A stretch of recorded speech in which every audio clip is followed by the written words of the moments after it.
Hi everyone, Gary Francione here for the Abolitionist Approach. Welfarists often say, in response to the abolitionist argument that veganism is a moral imperative, that the world is not going to go vegan overnight, so we've got to do something in the interim, and that something constitutes welfare reform campaigns or single-issue campaigns. Well, I agree, the world is not going to go vegan overnight, but I've got a couple of comments relevant to my rejection of that welfarist approach.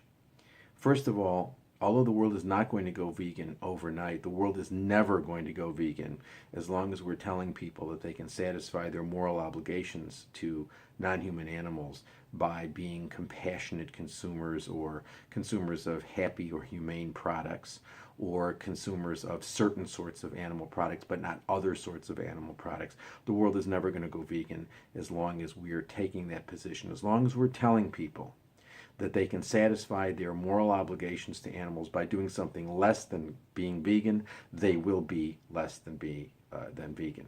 So it's never going to work. We're never going to get to a vegan world by following what the welfarists are telling us. But I'd also like to say that think about that argument that the world isn't going to go vegan overnight, so we've got to propose more humane forms of exploitation or focus on certain forms of exploitation and characterize other forms of exploitation as better or as good.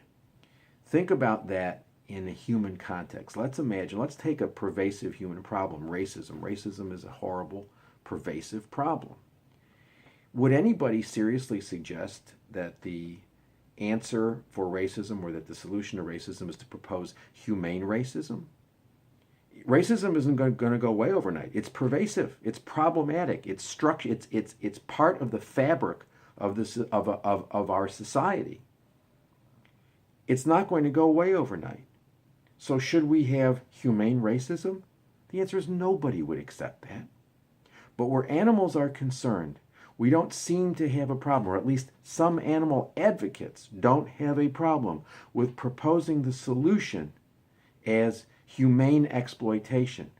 But whenever we're proposing any form of exploitation, whenever we're putting the stamp of approval on any form of exploitation, we're denying animal rights. We're buying into speciesism. So right, I agree, the world is not going to go vegan overnight.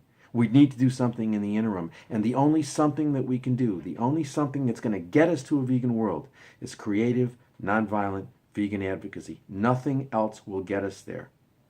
Welfare reform, single-issue campaigns, as a practical matter, won't get us there. And as a moral matter, they are speciesist. For more information about veganism, go to our website, howdoigovegan.com. For information on the abolitionist approach, go to abolitionistapproach.com. Thank you for listening.